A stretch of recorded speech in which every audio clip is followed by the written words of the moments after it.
Bismillahir-Rahmanir-Rahim. In the name of Allah, most gracious, ever merciful. Assalamu alaikum. Peace and blessings of Allah be upon you, dear viewers. Welcome to tonight's lecture organized by the UK Talim Department. As per our tradition, we will start the program with the recitation of the Holy Quran. Can I request Mustajab Sahib to deliver the tilawat and its English translation, please?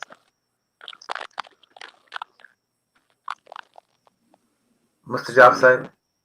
Yeah. أعوذ بالله من الشيطان الرجيم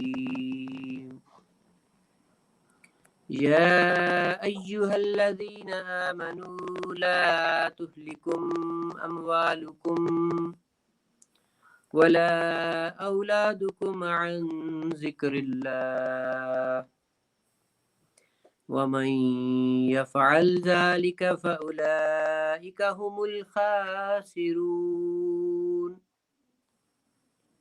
وأنفقوا مما رزقناكم من قبل أن يأتي أحدكم الموت فيقول رب لولا أخرتني إلى أجل قريب فأصدق وأكن من الصالحين ولن يؤخر الله نفسا إذا جاء أجلها والله خبير بما تعملون. Translation. O ye who believe, let not your wealth and your children divert you from the remembrance of Allah. And whoever does so, it is they who are the losers. And spend out of that which we have given you before death comes upon one of you. And he says, My Lord, if only thou wouldst respite me for a little while, then I would give alms and be among the righteous. And Allah will not grant respite to a soul when its appointed time has come. And Allah is well aware of what you do. Jazakallah. Jazakallah. Tonight we have the pleasure and privilege of being joined by Murrabi-e-Silsila Mansoor Clarke Sahib. He's a missionary of the Ahmadiyya Muslim community, currently serving in the Markaz Press and Media Department. His topic this evening is our responsibility as parents. As always, there will be an opportunity for you to ask questions. Please type them into the live chat and kindly ensure that they are relevant to tonight's topic. It gives me a great pleasure to hand over to respected Murrabi Sahib to deliver tonight's lecture. Assalamu alaikum jazakumullah ahsanallah. I'll start today's dars with a recitation of the Holy Quran. I'll be reciting from Surah Al-Furqan, which is chapter 25, and I'll be reciting from verse 72. أعوذ بالله من الشيطان الرجيم بسم الله الرحمن الرحيم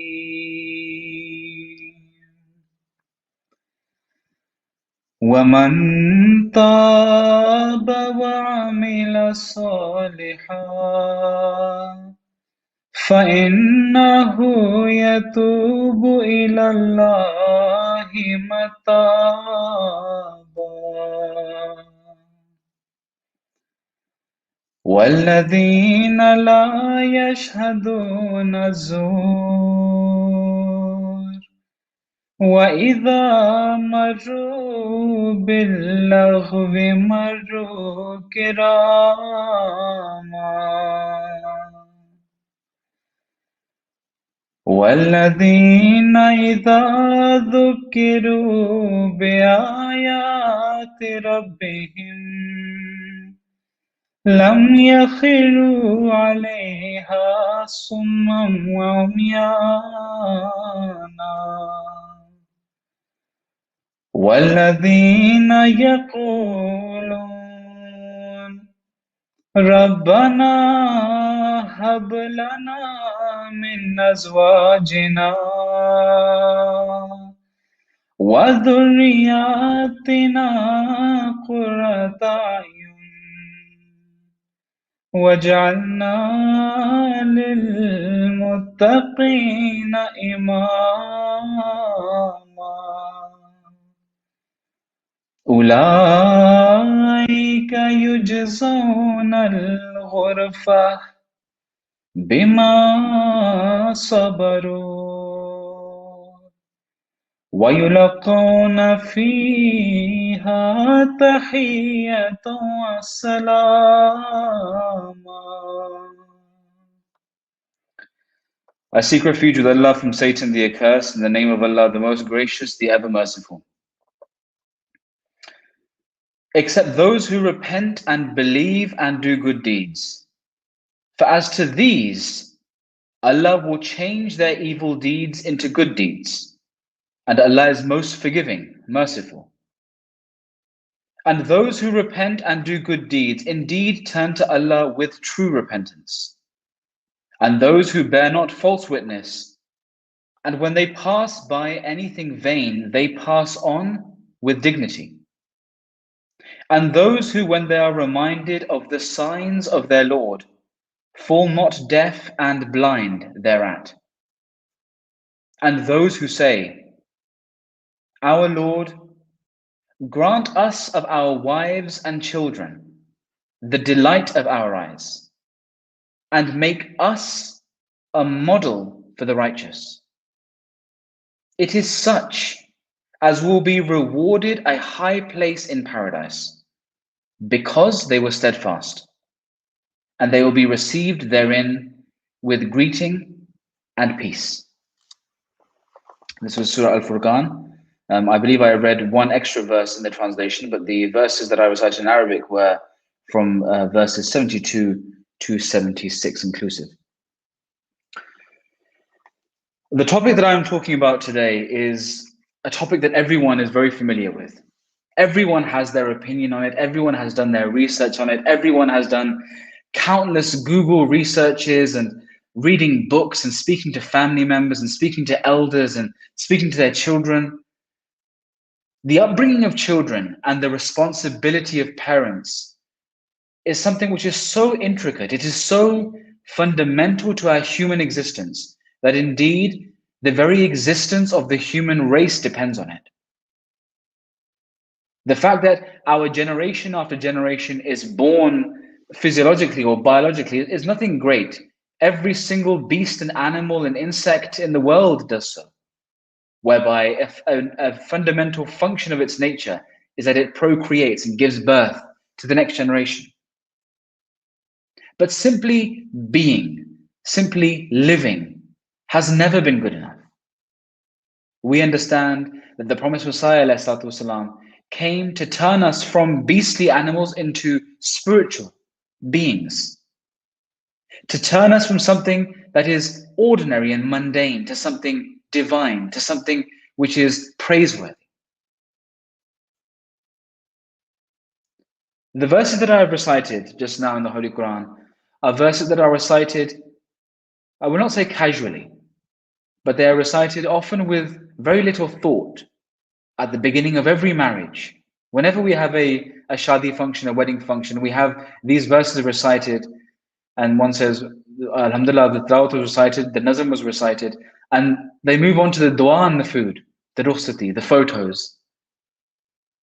And yet the very first step that was taken, these verses are absolute gold, because they lay down such fundamental principles in the verses that precede, and also in the very particular verse that we have all learnt the dua from the day that we were much younger, praying towards our future spouses and our children. And indeed, many of us will pray it every single time within our salat as well.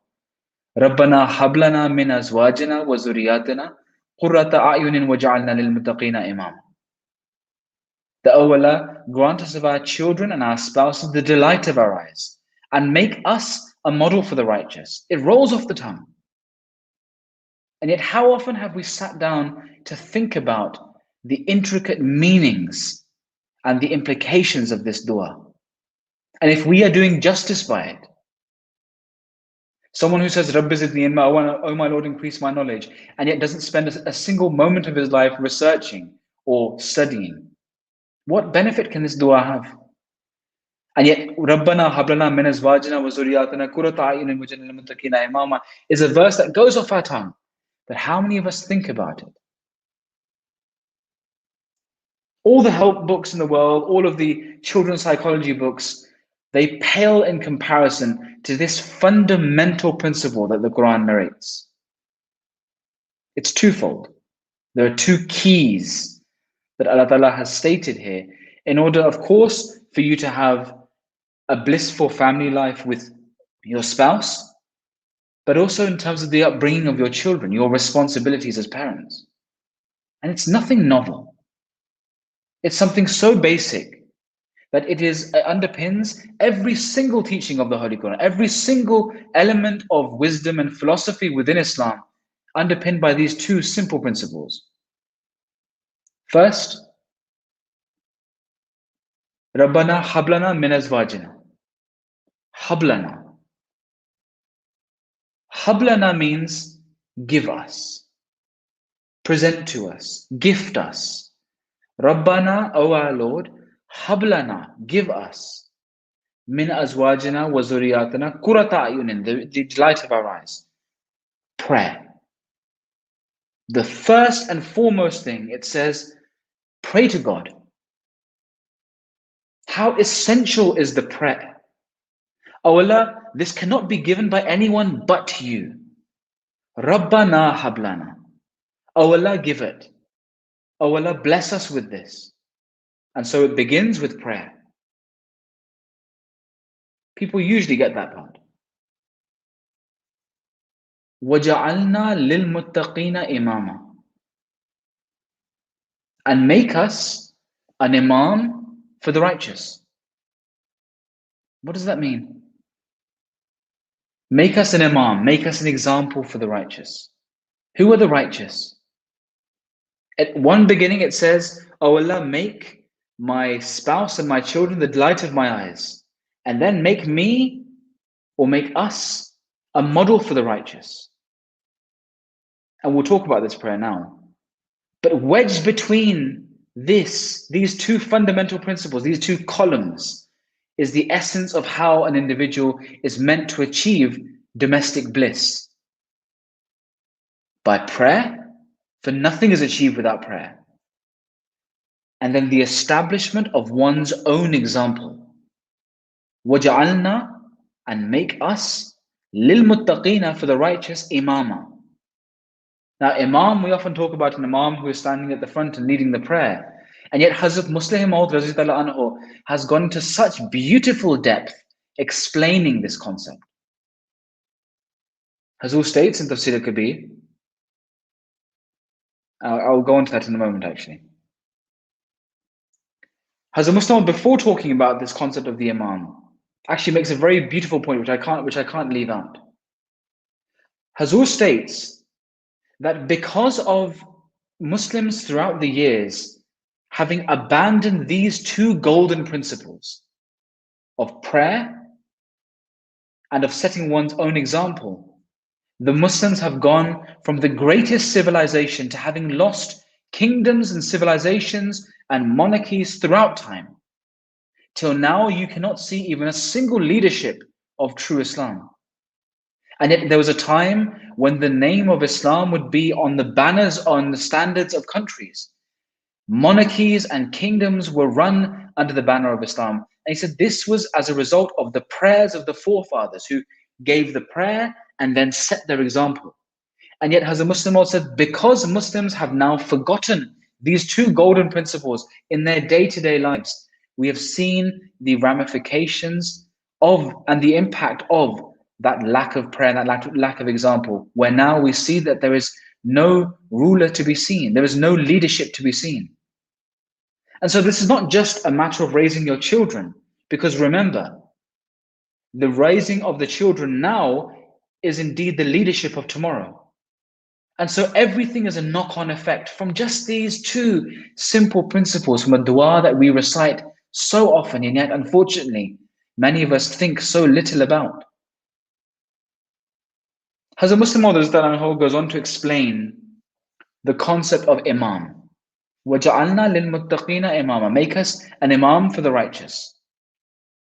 Are we praying that our wives and our children become the light of our eyes, and then that we lead them in prayer? Or that we lead a body of righteous people outside? What does it mean? As a Muslim explains, he says, a woman will be asleep in her grave, but when her children will pray the morning prayer, the angels will be recording that she too performed the morning prayer. In the same way, if that woman had during her lifetime inculcated the habit of tahajjud in her children, then the angels will record that she too performed the tahajjud prayers. So too is the case with men, and they will partake of the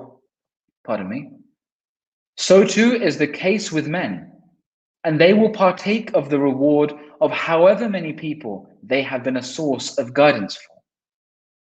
In this way, they will be the imams, and the people they guided, the mamum. So mamum are those people that are led. The imam is the leader. And so when an individual guides someone in any way, sets an example in any way, results in that individual adopting a certain mode of behavior, that individual by definition is an imam. And the ones who adopt the behavior are mamun. So وَجَعَلْنَا لِلْمُتَّقِينَ imama, make us a person, make us an example for whom not just the average Joe, the average people in the world will look to and say, oh, a spiritual man or a spiritual woman. Rather, the muttaqeen, the chosen elect righteous of God, they look to you and think, that is an example that I should follow. When we take the example of Hazuri Aqdis, Ayyadahullah Ta'ala bin Asl Aziz, we take the example of all the Khulafa, the promised Messiah, the Holy Prophet Muhammad, we try to emulate their example. We never think that we have reached that status of spirituality where now we are par with them, God forbid. The most righteous among us look to these individuals and say, we must be more like them. And this is the dua within this verse. رَبَّنَا هَبْ لَنَا مِنْ أَزْوَاجِنَا وَذُرِّيَّاتِنَا قُرَّةَ أَعْيُنٍ. Make our wives and our children, or our husbands and our children, the delight of our eyes. And then make us such people that by our example, even the most righteous of God can learn examples. How powerful is this prayer? Because all might and power and ability comes from God. And then asking for that same ability to be put into us to extol the beauties of the Holy Prophet Muhammad and the teachings of Islam through our own examples. Only then can this double-sided bottle be capped, that you can keep that beautiful essence within. Otherwise, it leaks out on either side. The Holy Quran talks about, in Surah Al-Araf, chapter 7, verse 190 to 191, it talks about how parents pray for their son. They pray for the arrival of a child. And yet, despite their vigorous prayers, full of zeal and passion, when the child is born, those parents that pray to God for the arrival of that child begin to associate partners with him, begin to associate partners with God. And it shows that even in other parts of the Holy Quran, it says very clearly that we will try you with many things, including your children. Being a parent is incredibly difficult and incredibly confusing at times. understanding what to do, what not to do, when to do it. Should we do this? Should we do that? Should we teach our child this? Should we teach our child that? But here the Holy Quran has given us a very core principle. Dua and set your own personal example. The rest is in God's hand. But be mindful that either one of these cannot be let go of. At no point can we stop the prayer, because when we understand that everything from the next blink of our eye to the next swallow of spit in our mouths to the next breath, the next exhale of our lungs is all done because Allah has permitted it. Not a leaf falls, but that Allah knows it. How can our children, how can the generation of our world grow into pragmatic and good human beings without that mercy and the blessing of God? It cannot be so. And then to set your own example. Otherwise, just as a child is like a sponge soaking up information, we say in school, whatever you start teaching a child, they will learn the behavior from you as well. And you will be the very person by whose hand the destruction of your children is written. Children are indeed a great test, for they are how we perceive ourselves compared to how well we are able to put those same teachings and understandings that we believe that we exercise so well into somebody else. We may think that we are truthful. We may think that we are kind. And yet when we look at our children and we think, why did you grow up to be so mean? Why did you grow up to be so angry? That is the true reflection of ourselves. No matter how we perceive ourselves, it is how we teach our children on a day-to-day basis. This is not sit down, let me tell you about truthfulness. Listen, you should never lie. And yet he sees his mother or father lying through their teeth, or not lying in a physical way, in a verbal way, rather through their actions. They are duplicitous, they are deceitful. Hazrat Khalifa Masih al-Khamis, Ayyadahu ta'ala bin al-Aziz, made the point about parents setting out their own example many, many times. One such example was in his Friday sermon on December the 13th, 2013. And I'll read it to you. A small passage anyway. If the parents are righteous and observe the Salat and recite the Holy Quran and live with each other in an atmosphere of love and affection and abhor falsehood, then the children under their care and influence will also be such as will adopt virtues. But if on the contrary, lying, fighting and disputes, abusive talk of others in the house, disrespect of others, disregard of Jamaat affairs, or other such bad actions are seen by the child, then because of that tendency to copy, or because of the impact on the environment, the child will learn these same bad things. So if we want to carry out a real practical reformation of our future generations, and so our children, that the level of our practical reformation is high, then the parents will have to keep an eye on their own situation and actions, and will need to have friendships with such people who are right from their practical actions and point of view. So the test is very much upon us. The Quran has said that we will test you with children. There are examples in the Quran of those who prayed to God for children, and yet it was those same children that were then a source of the destruction of the parents. And indeed, the parents were a source of destruction for their children. And yet to remedy all of this, the Quran has given us that simple injunction, that simple remedy, that elixir. Pray to God for help and set your own example. And then it says, if you do these people are those who will be given a lofty station. Now in the Quran it says, in italics, says in paradise. But the words in paradise are not in the verse. In fact, it says these will be given a lofty station because they were steadfast. That paradise is both in this life and in the next, where you receive the reward of your upbringing of your children in the next life, but also here in this life as well. Bima sabaru, because they were patient, because they were steadfast, because even God realizes and God explains to us that parenting is not easy. It will require patience, it will require steadfastness, it will require prayer, and it will require your personal example. An important point to remember: we are only the caretakers of our children. We do not own them. By definition, our children,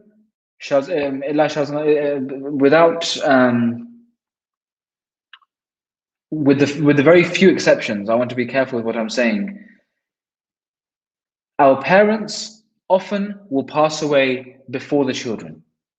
We are caretakers of our children. We are to die before our children will die. If God wished for us to be the owners or the people in charge of our children, that we decide what they do, when they do it, indeed the children would pass away before the adults. When we buy a new phone or buy a new bag or a coat or shoes, we anticipate that their usage will come to an end before us. But when something is bought or something is brought into our life which is going to supersede us, which is going to be lasting longer than us, then by definition, that is at most an investment.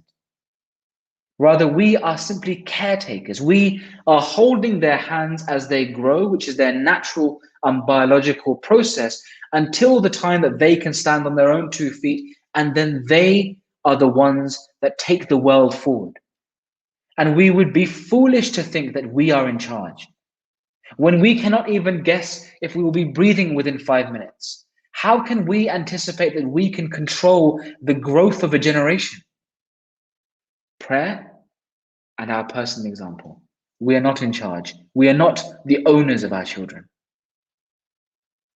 Our job is to guide them, because we have read the Holy Quran.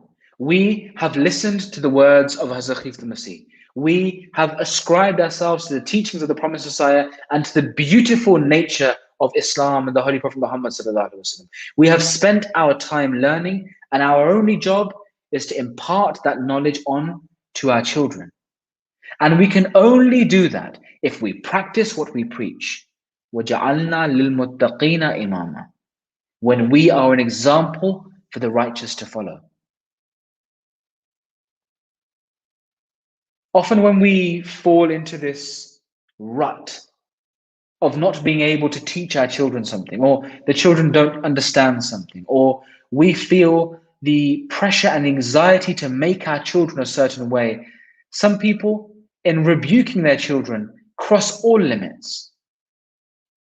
And I want to read out a small passage from Hazrat Masih Maud about this. And I think many people have heard this, but again, it is a good reminder.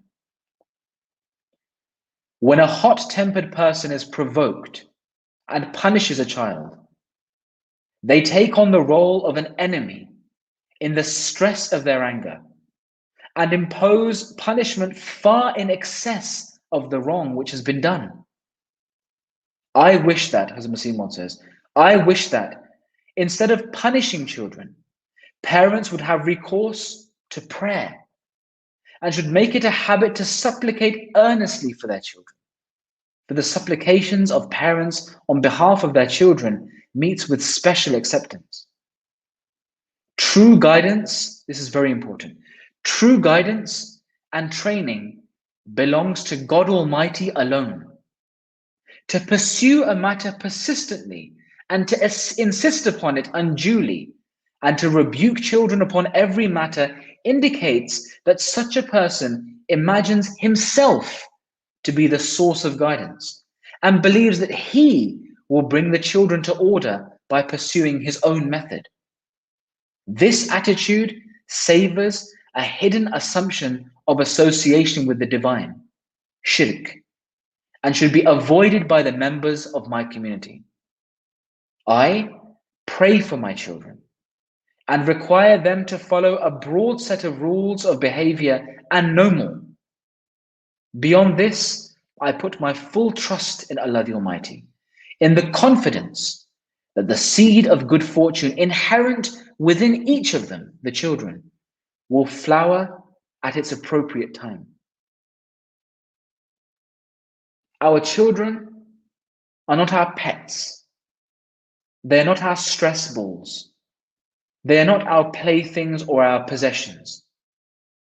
They are gifts from Allah that have been placed in our care until a time comes when Allah wishes for them to flower, when Allah wishes for them to flourish. The years we have with our children are limited, as are the years that we have on this planet. And often we see people who are great outside. They give charity, they are wonderful with people outside, and yet we forget that very common saying about charity begins at home. And I would argue every single good action begins at home. Our children are a reflection of what we truly are. And if we are able and capable of giving the things that we have learnt on to the generations of the future, for they then take other people into their lives, and it is a domino effect. In that moment of anger, that moment of anxiety, that moment of stress, if we let out on our children, we have no idea of what kind of an effect that can have on them. The moment that a child comes to you and says, Abba or Mama, I have something to tell you, say, just go away for now, I'm doing something. There will come a time when, in Urdu we say, hum taras jayenge. We will thirst and crave for that same child to come and want to hug us, for that same child to come and want to share something with us. And when that time comes, despite us wanting to, if that child has lost that trust in you, that child will never turn to you again. And how important is this? For our children to have that loving relationship with us, and for us to establish that loving relationship of trust with them. This is what Hazur repeatedly tells us. They are not your possessions. You cannot ignore them and then one day want them to come back to you. Prayer and example. If you wish for them to turn to you, you must be available for them to turn to when they are young. We are not God, and God is always watching. The way we speak to our children, the way we act with our children, Allah is watching us. And what is the point in praying if our actions speak otherwise? We become teachers and medics and cooks and coaches of football, and yet sometimes we forget to love our children. That training them to be good at things is important, but training them to be good is just as important. Training them to love, to be compassionate, to be empathetic, to teach them that they are loved by their parents, to teach them to love their siblings, to love those around us. This is equally as important as making them pass an exam or making them achieve amazing results at GCSEs or learn to play the piano, whatever it is that parents are trying to teach their children. Hazrat Masih Maud ensured that he taught his children and treated his children with love. Hazrat Munshi Zafar Ahmad Sahib narrates several things about Hazrat Masih Maud, about how when Hazrat Masih Maud's son would come to the door, Hazur, despite everyone being around, being able to do it, Hazur himself would get up and unlock the door and welcome his son in. Why? It is that relationship and that respect that we give one another. The son feels that my father has opened the door for me. He could have sent anyone, but no, he wished to see me. Despite how busy he was, I am still his son. He still has time for me. We read about the Holy Prophet Muhammad when Hazrat Fatima would enter the room. The Holy Prophet would stand up in respect for his daughter. And then in turn, his daughter would stand up in respect for him when he would enter the room. These small things, no matter who you are not more important than the prophets of God. And they saw no shame in standing up and giving respect to their children. And only then can we expect the same in return. We've all heard the beautiful stories about how Hazrat Mustah Maud would place small clay toys in the jacket of Hazrat Masih Maud, as a child does. And Hazrat Masih Maud at one point felt pain in his side, and he looked and he saw discomfort, and he saw these clay pots, and the Sahabis around him, they said, the Ashab around him said, let us remove them for you. He said, no. Because if my son comes and asks me where they were, that I gave you these toys, where are they? What answer will I give him? This was a prophet of God. This was the Mahdi and Messiah. Yet look how much love he would treat his children with.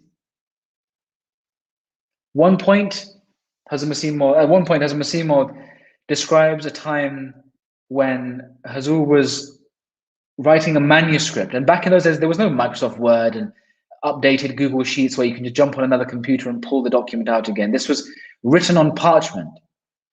Hazur's transcript of a book was being written. And yet Hazur's son knocked a candle over and burnt the whole manuscript. How would we react? Imagine you'd just written a thesis for university or your PhD doctorate thesis, and someone comes and throws your laptop on the floor. A child comes and breaks your laptop. No concept of what it is or what they have done, broken it completely. How would you react? Hazur said, very well. There must be a grand divine motive behind all of this. Allah the Almighty wishes to teach me a much better subject. Bima sabaru. They are granted the lofty station, bima sabaru, because they were patient and they were steadfast. And it is this treatment, this bringing up and tarbiyat of the children of Hazrat Masih Maud that resulted in a child like Hazrat Muslih Maud being born. It was the inculcation of those values and principles, those fundamentals, that created that child who flourished into being Muslih Maud. That the world knows his name, who excelled in every field, whose very being was prophesied and prophesied by God Almighty, who proved to the world the power of Islam. But he was made so because of the upbringing from his father and from his mother. That love, that respect that was instilled within him because of the time and the affection and the attention given to him by his parents. The example and the prayer. Minhaj al-Talibin, again, a book by Hazrat Muslim Maud, gives us so many beautiful examples. I can't go through them all right now, but I would urge those who are listening in, or those who listen later, or those who have not been able to hear this, tell them about this book. Minhaj al-Talibin, Way of the Seekers, a book by Hazrat Muslim Maud, gives 26 points as to how to properly upbring your children. And they're not wishy-washy points. These are practical, pragmatic approaches. If you do this, inshallah, your children will be successful. And there are things that we know we should do, and yet reading them on a piece of paper, giving us a checklist to do, makes life so much easier. Things like giving meals on time. Not giving too much love that it spoils the child, yet not rebuking a child in public, for it makes the child feel unnecessary shame. Bathing the children regularly. Giving small amounts of money to children and then explaining the importance of money and explaining the need to give charity to those around you, to build that empathy, to build that sense of giving. Giving them small tasks that they can complete and then asking for a report and saying, have you done such and such task? These are the kind of things that parents must engage with their children on a day-to-day basis. There is too much of the iPads and the TV screens, the computer screens, the mobile phones and whatnot, taking the place of parents. We see many tweets and messages on social media joking that such and such program or such and such mobile device is like a third parent, and yet we don't see the damage that it is doing to society. And when I think about the role that we have as parents, it always reminds me of that such powerful verse of the Holy Quran that says, O ye who believe, fear Allah, and let every soul look to what it sends forth for the morrow. And fear Allah.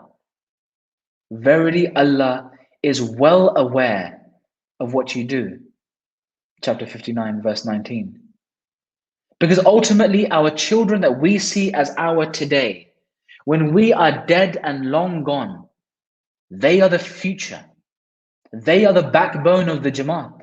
They are those that will take the message of the promised Messiah, the message of the truthful teachings of Islam, and propagate it to the world. But if we do not give them the characteristics and attributes through our prayers and our example, how can we expect them to do the task that they have been entrusted to do without the tools that are required to do it? And so being a good parent is not just about ensuring that our children are alive, to make sure that our next generation, like the beast, is procreated and is there to exist in the world. It is to make them the cream. There should be among you a body of men who enjoin goodness and forbid evil, that are lil muttaqina imama, for the righteous, examples to be followed. Those that can in turn then pray the same prayer that we were taught as children, that we recite. Rabbana hablana min azwajina wa dhurriyatina qurrata a'yunin waja'alna lil muttaqina imama. Which is so important for us all to understand and to teach to our children.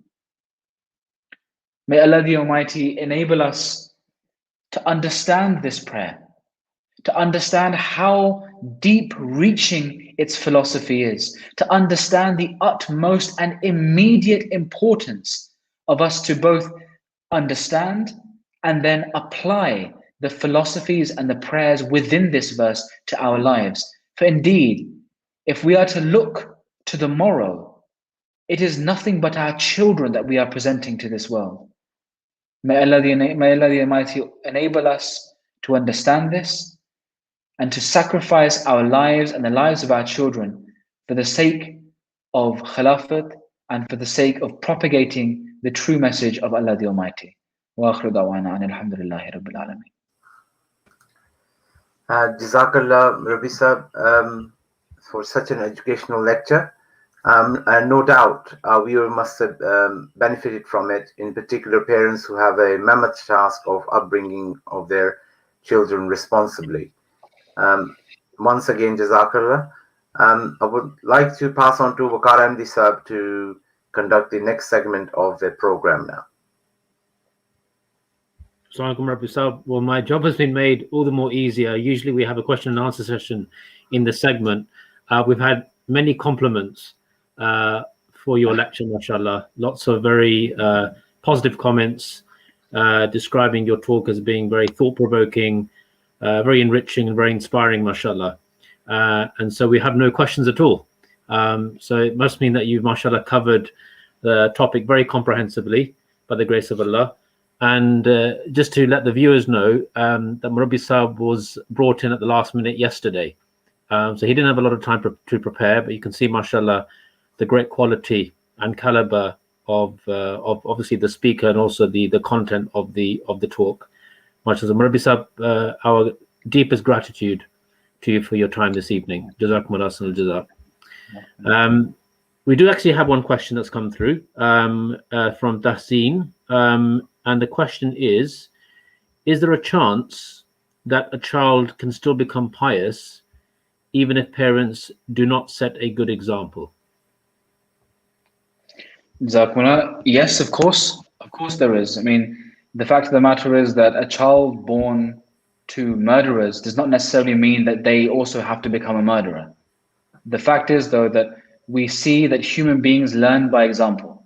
And so what we as parents must do is set an example so that we give our child the best possible chance of becoming a pious individual. Of course, we have people that can break the mold. We see this all the time. It is not very much a rare occurrence. But indeed, this is a topic talking about the role and the responsibilities of parents. And so for us, it is utmost necessity to set a good example, to make sure that our children have the best possible chance. But yes, of course, Allah guides whom He wills. He opens the breasts of whomsoever He wills. And so individuals who are born in difficult circumstances, of course, they can attain to the lofty stations of paradise and piety, along with the help of prayer. But again, then it's on their responsibility that once they have attained that piety, for them to engage in the prayer and setting up their own example so that they break the cycle of that negativity. So yes, absolutely. We have a question from Nadeem Sahib who asks, are you please able to give an example of something that you remember when you were young in terms of your upbringing? I remember that my mother from a very, very young age would instruct me to go to something simple like a Waqf class. And I remember at the Waqf class, I remember that our teachers there would make it they would put an incredible amount of effort into ensuring that what we are learning, we abide by as well. And I only now understand just how much effort they would put into all of this situation, where we would go and there would be, I remember back in the day, it was Tahir Selvi Sahib used to lead some classes, and I was very fortunate to also have Naseem Bajo Sahib, who would also be leading other classes at different times in my life. And the amount of effort that they would put into trying to tell us something, making folders and stickers and holding football tournaments and FIFA tournaments, along with this just 20, 30-minute class, because of the importance of that class. I remember my parents making me, indeed making me, which obviously no child wants to, but making me study and read the Holy Quran at a young age, something that you don't realize the importance of until much later, or reading Arabic, or learning for the Waqf syllabus quiz. These mundane things that you take for granted, they are the examples of good parents. And later on in life, when you look back and you see that my parents did that, it has such a transformative effect that even if you don't remember what you learned, the fact that you remember that your parents taught you and took the time out to teach you, it then instills the same values in yourself. So I mean, for me, it's every single thing that I am is as a result of the prayers and efforts of my parents. If it was down to me, I would have run my life into the ground far beyond anyone's expectations. But indeed, Hazrat Khilafat Masih's love and the efforts of my parents are the only reason why, indeed, any of us are who we are today. So maybe just one last question, if you're able to put that to you, Murrabi Sahib. What was it that inspired you to become a Murrabi-e-Silsila? I think it's an interesting one, because I don't think there's a difference between going to Jamia and becoming a Murabbi. So people in the Jamaat are very kind, and they would call people like myself a Murabbi, someone that does tarbiyat of others. Whereas in reality, the truth is, and this is no humility and all humbleness aside, we are all individuals, especially me, that require the tarbiyat being done of ourselves. The only real Murabbi is Hazur Aqdas, and he continuously improves us in every way imaginable. So going to Jamia was something which I only originally went for a year. It is an open matter. Hazur said, go for a year, and if you like it, stay. If you don't like it, I'll give you your first job as a journalist. After a year, I spoke to Hazur Aqdas, and Hazur Aqdas said, what have you decided? And I said, I would like to stay. And I've never looked back since. But if you are asking me what is the reason as to why today I endeavor to try to live the life of a Murabbi, without doubt, without a shadow of a doubt, it is the love and affection of Hazur. It is incomparable to anything else. When the most important man in the world, the Hablullah, the route to God, can show you affection, can show you love, can show you kindness, there is nothing that compares to that. I would put my life down at the feet of Hazur, and I'm sure we all would, for the fact that that great man who spends every moment praying for us, every moment of his life, he sacrifices it for us. So how can we be so vain to not want to sacrifice our lives for him and for the sake of the propagation of Islam? So I mean, it's a very wishy-washy, very emotional answer. I'm not sure it's the right platform to share it, but indeed, it boils down to that love of Hazur. There is nothing comparable to it, and that is the inspiration for every single moment of my day. Jazakum Rabbi Sahib, I think that's a perfect note to end on. And thank you very much for sharing your very inspiring experiences and also very valuable advice, which acts as an invaluable reminder to all of us to do better as parents. Jazakumullah. Just to give our viewers a heads up about our next lectures next week. So our next Urdu lecture, which will be delivered by Murrabi-e-Silsila Mir Anjum Parvez Sahib, will be on the topic of the importance and blessings of Khilafat. That will be on Monday, the 24th of May. Please note the new time of 7:30 p.m. And then a week today, inshallah, we'll have our next English lecture that will be delivered by our Secretary, External Affairs UK, Fareed Ahmed Sahib, on the persecution of Ahmadi Muslims. And again, that will also be at 7:30 p.m. If we could please request respected Murrabi Sahib to lead us in a silent prayer, and then we will then end tonight's program. Please join me in silent prayer. Dua kar lein.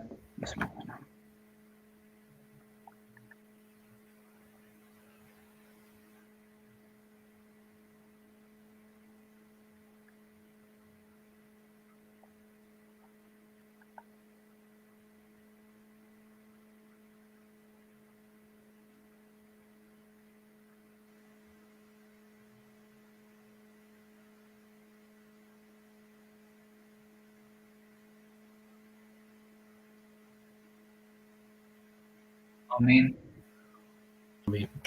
Assalamu alaikum wa rahmatullah. Jazakumullah.